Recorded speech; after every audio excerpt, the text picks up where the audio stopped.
It was 4:32 on a Thursday afternoon when the courier delivered a small padded envelope to my apartment in Seattle. Thomas Bennett had been dead for 9 days. Cancer. 61 years old.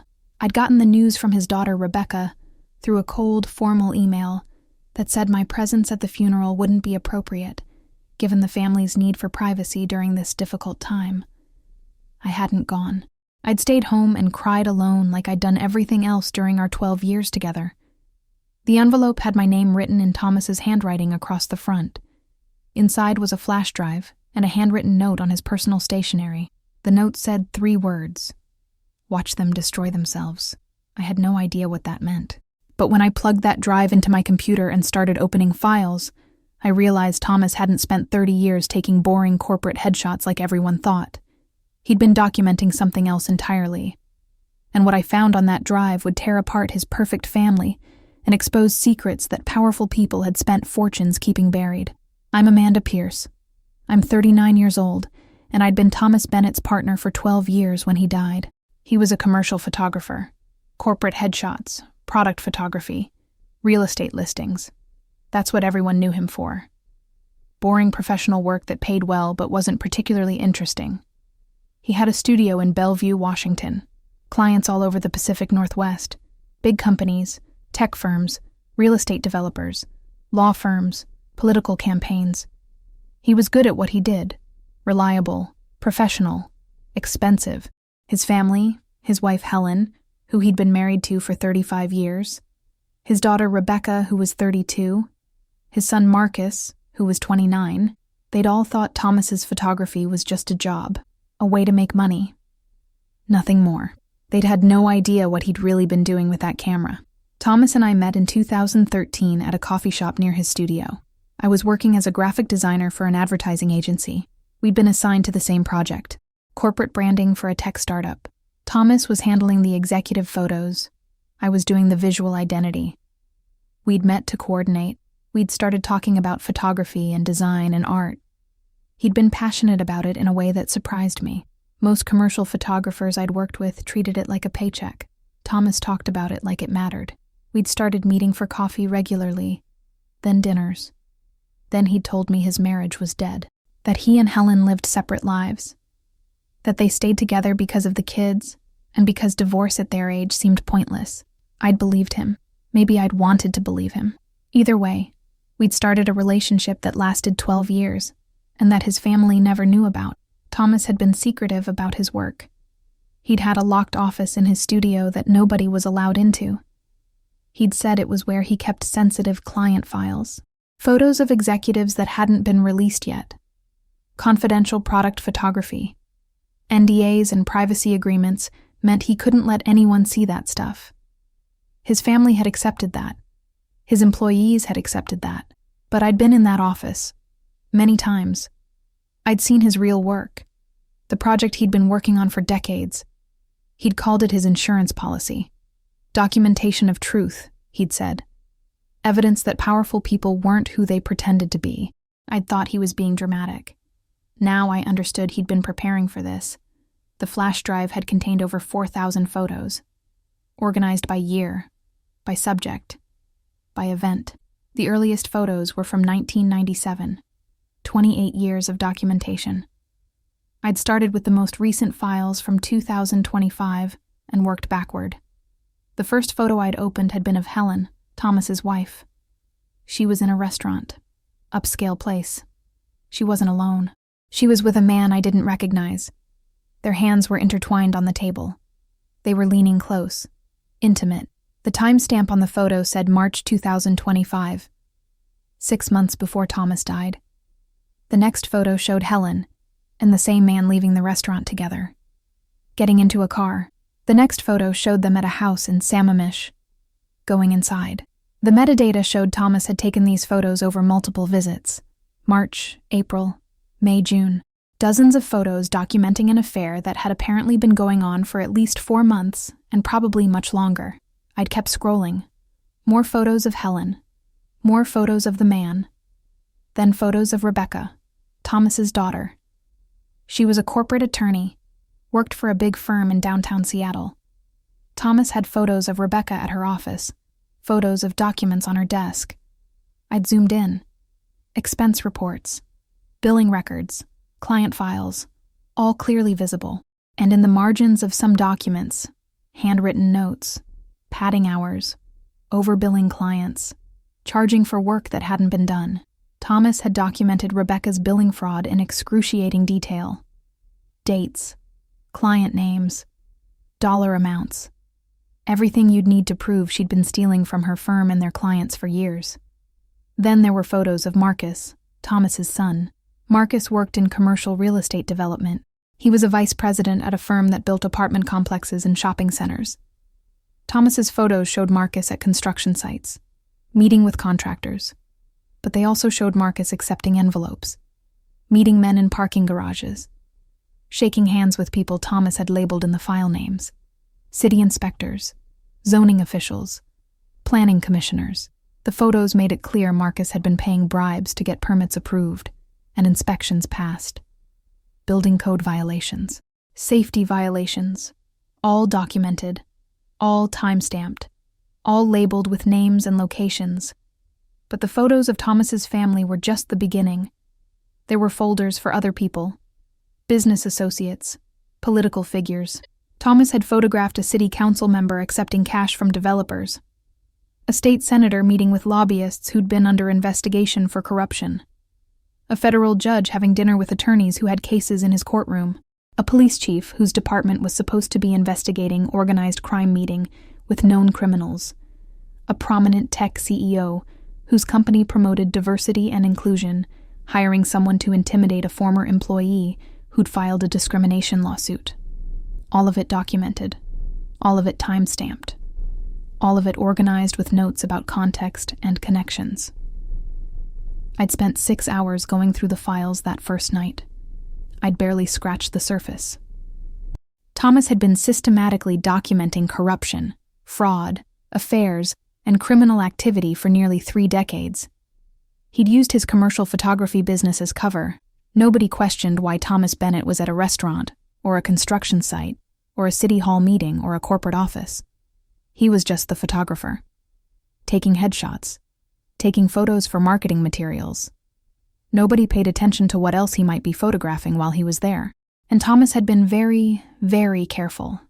The photos were taken from distances that suggested telephoto lenses, angles that suggested he'd been shooting from vehicles or hidden positions.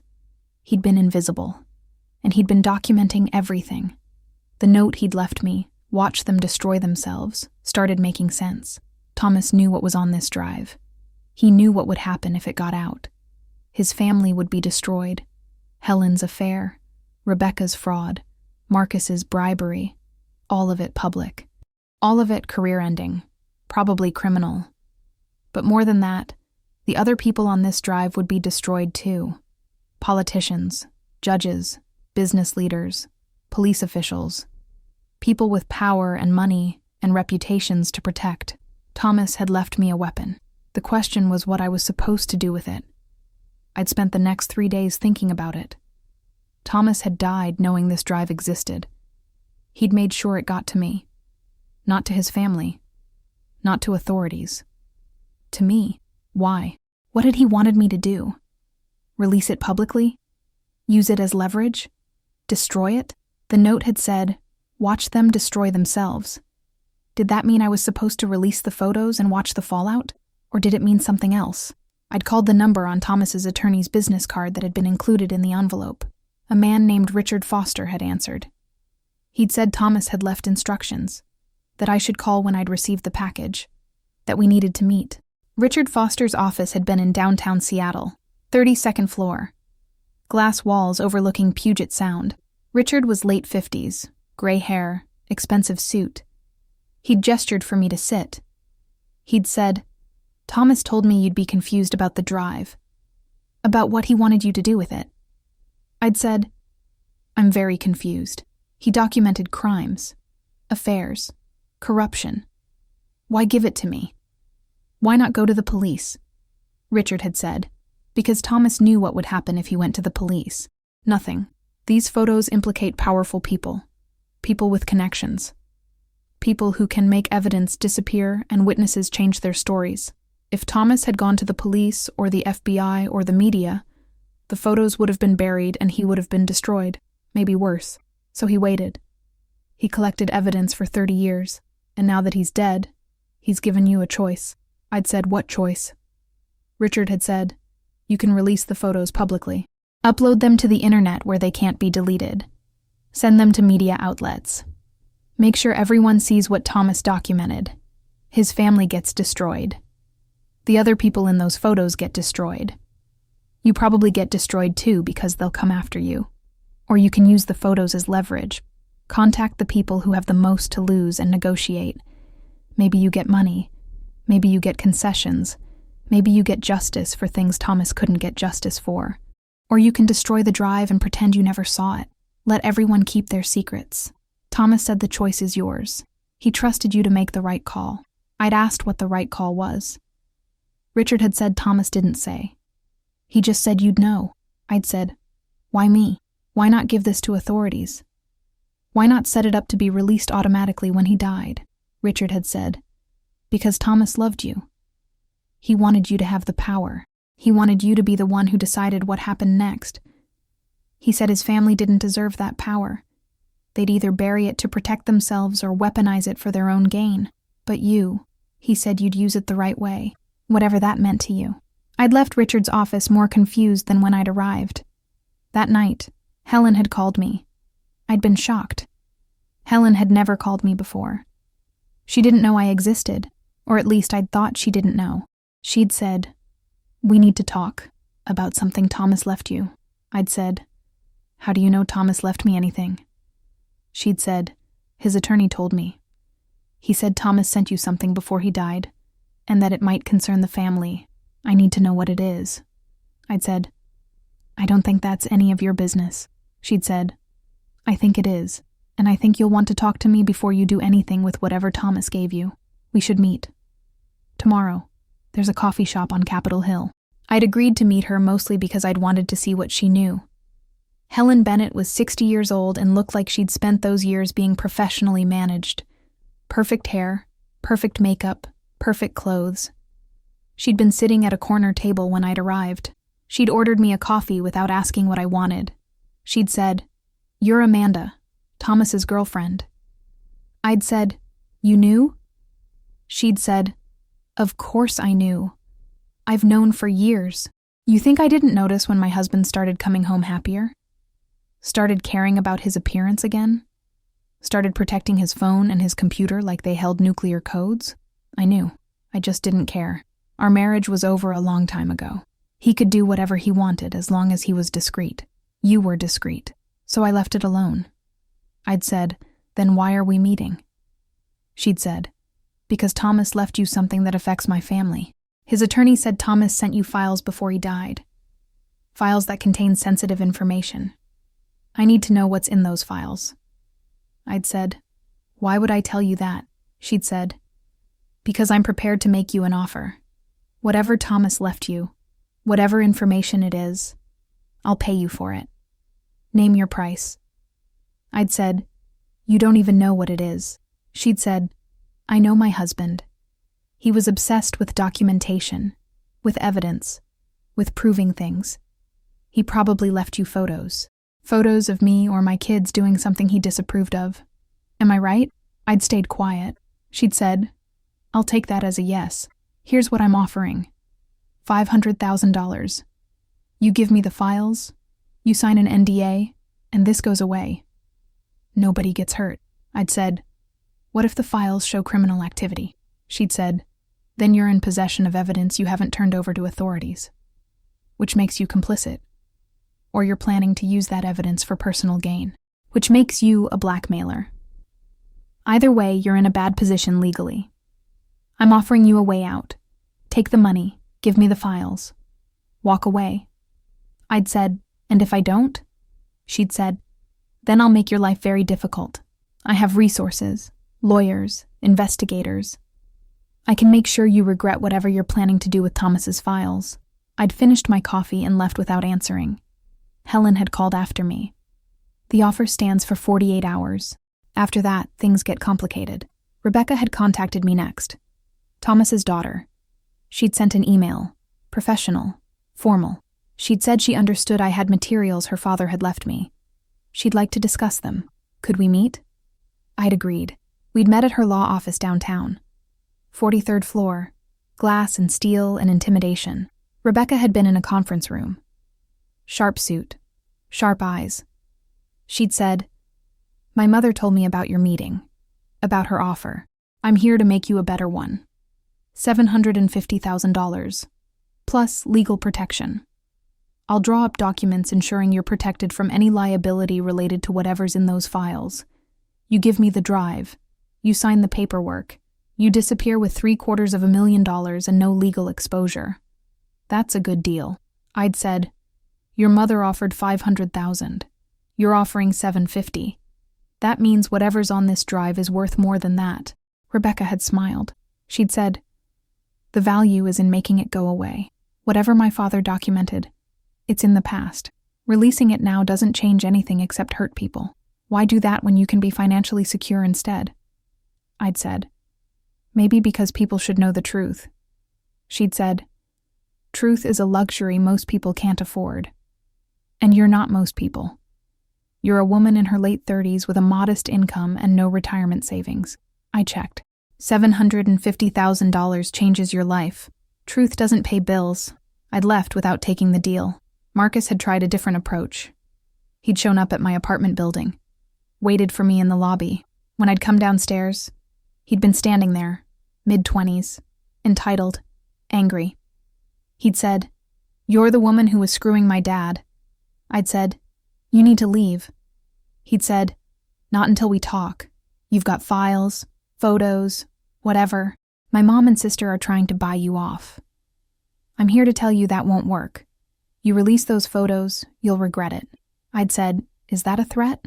He'd said, "It's a fact. My family has connections. Business connections. Legal connections. Political connections. You release anything that damages us, we'll destroy you. Nobody will hire you. Nobody will rent to you. You'll be lucky to get a job flipping burgers by the time we're done." I'd called building security. Marcus had left, still yelling threats. That night, the first outsider had contacted me. A man who'd identified himself as representing a state senator whose name was on Thomas's files. The man had said the senator had heard I'd come into possession of certain photographs. The senator was prepared to offer substantial compensation for the return of those photographs, an assurance they'd never be made public. "How substantial?" I'd asked. $3 million, he'd said. Plus a job with a lobbying firm if I wanted one. Salary of $200,000 a year. Benefits, the works. All I had to do was hand over the drive and sign documents promising never to discuss or reproduce the contents. I'd hung up on him. More people had contacted me over the next week. A tech CEO whose employee intimidation was documented in Thomas's photos. A city council member whose corruption was laid out in detailed images. A police chief whose meetings with criminals Thomas had photographed. A judge whose ethics violations were captured from multiple angles. Everyone offered money. Everyone offered jobs. Everyone offered something to make the photos disappear. The amounts ranged from $100,000 to $5 million. One person had offered me a house in Maui and a trust fund. Another had offered a partnership in a business. The offers kept escalating because word had gotten out that Amanda Pierce had Thomas Bennett's files, and everyone who was in those files was terrified. But not everyone had offered money. Some had threatened. Anonymous calls saying I'd have an accident if I released the photos. Messages warning me that people who crossed powerful men didn't live long. A brick through my apartment window with a note that said, "Think carefully about your next move." I'd started sleeping with a baseball bat next to my bed. I'd changed my routine. Different coffee shop every day. Different route to work. I'd been scared, but I'd also been angry. These people, Thomas's family included, they'd all done things they shouldn't have done. They'd all lied, cheated, stolen, bribed, betrayed. And now they were trying to silence the evidence, threatening me, trying to buy me, all to protect their reputations and their power. I'd thought about what Thomas had wanted. Watch them destroy themselves. I'd thought maybe he'd meant I should release everything. Put it all online. Let the world see what these people had done.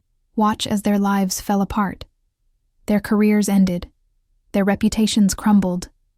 That would be destruction. That would be justice, maybe, but it would also destroy me. I'd become a target. For lawsuits. For violence. For people who'd do anything to make sure I paid for exposing them. And it would destroy Thomas's family too. Helen. Rebecca. Marcus. They weren't innocent. But did they deserve to have their lives completely ruined? Did Rebecca's billing fraud warrant her losing her law license and possibly going to prison? Did Marcus's bribery deserve years of legal battles and criminal charges? Did Helen's affair need to be public knowledge that would follow her forever? I'd called Richard Foster again. I'd said, I need advice.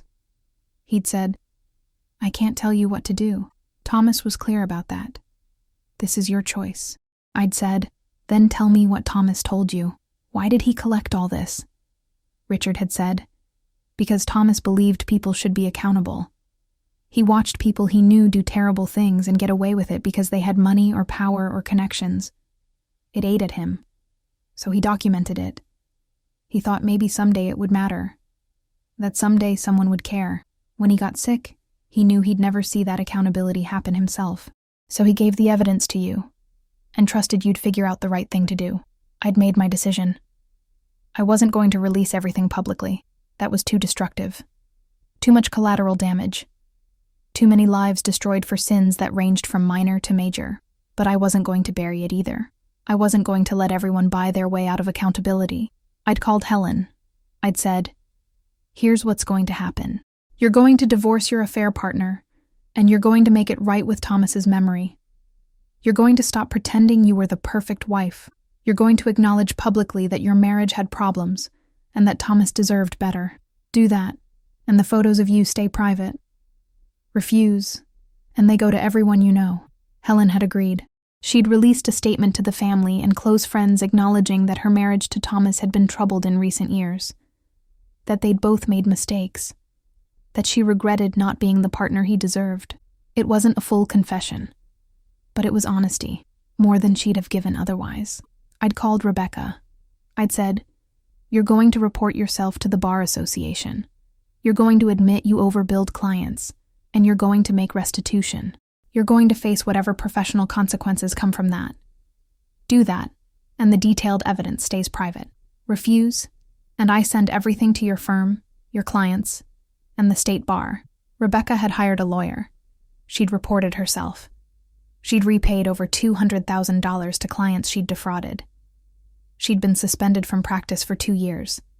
Her career was damaged but not destroyed. I'd called Marcus. I'd said, you're going to resign from your company. You're going to cooperate with any investigations into permit fraud in the projects you worked on. You're going to make this right. Do that, and the photos stay private. Refuse, and they go to the FBI and every media outlet in Seattle. Marcus had fought it. He'd threatened to sue me. But eventually he'd realized I had all the leverage. He'd resigned.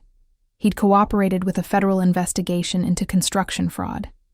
Several city officials had been charged. Marcus had gotten immunity for cooperating. His career in real estate was over, but he'd stayed out of prison. For the others, the politicians and judges and police chiefs and business leaders, I'd negotiated individual deals. Some resigned. Some made public confessions to ethics violations without going into detail about what I had. Some agreed to policy changes or reforms or restitution to people they'd harmed. Some refused, and I'd release just their photos. Not everything, just enough to ruin them. A state senator lost re-election after photos of him taking cash from developers went to the press.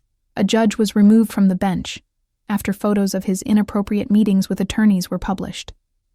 A police chief retired early after photos of his meetings with criminals sparked an internal investigation.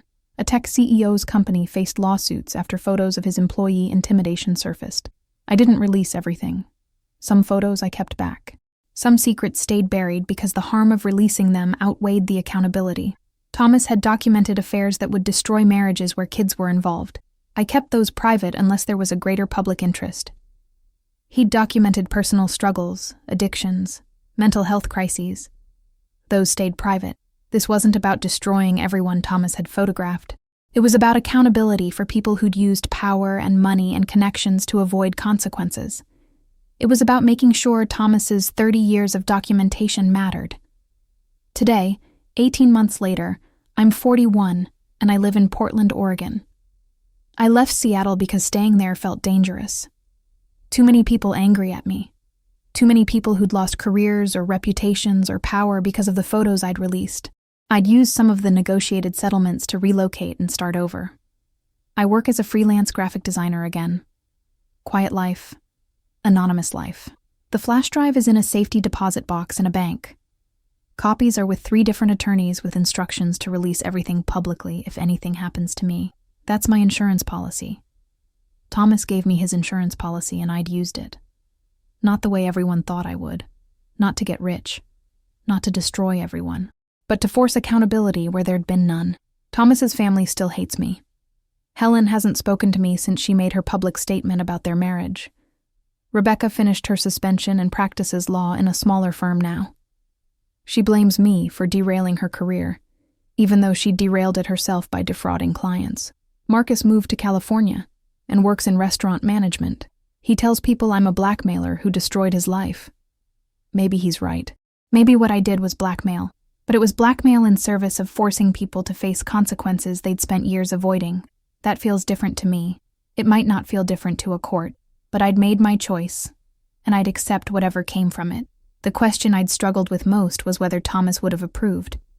Had I done what he wanted? Watch them destroy themselves, he'd written. Had they destroyed themselves? Or had I destroyed them? I'd think sometimes that Thomas had known exactly what would happen, that he'd known I'd do exactly what I did. Force accountability without complete destruction. Balance justice with mercy. Use power carefully instead of recklessly. He'd trusted me to make those judgments. And I'd made them the best I could. Some people got off lighter than they deserved. Some people got hurt more than maybe they needed to be. But everyone who'd been documented doing something wrong had faced some consequence. That felt like justice. Imperfect justice. But justice, nonetheless. I'd think about the powerful people whose secrets I'd kept. The ones who'd paid settlements or made changes or resigned quietly in exchange for my silence. Was I complicit now? Was keeping some secrets for money? Or concessions just as bad as what they'd done? Maybe.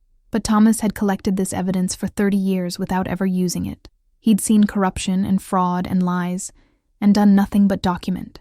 Was that better? I didn't know. All I knew was that Thomas had given me a choice and I'd made it. I'd forced accountability where I could. I'd protected innocent people from collateral damage where I could. I'd used the power Thomas gave me as carefully as I knew how. Whether that was right or wrong, I'd lived with those choices every day since. The flash drive Thomas left me had been a gift and a curse, a weapon and a burden. He'd spent 3 decades building it, building documentation of how people with power abused it, how people with money bought their way out of consequences, how people with connections made problems disappear. He'd seen it all, photographed it all, labeled it all, and then he'd died and left it all to me. The woman he'd loved in secret for 12 years. The woman his family had never acknowledged. The woman he'd trusted more than anyone else in his life. I'd tried to honor that trust. I'd tried to use what he'd given me wisely. Whether I'd succeeded, history would judge. But I'd tried. And in the end, Thomas's perfect family had destroyed themselves, not because of the photos, but because of what they'd done that made those photos possible in the first place. The photos had just made sure the destruction was documented, just like Thomas had planned all along.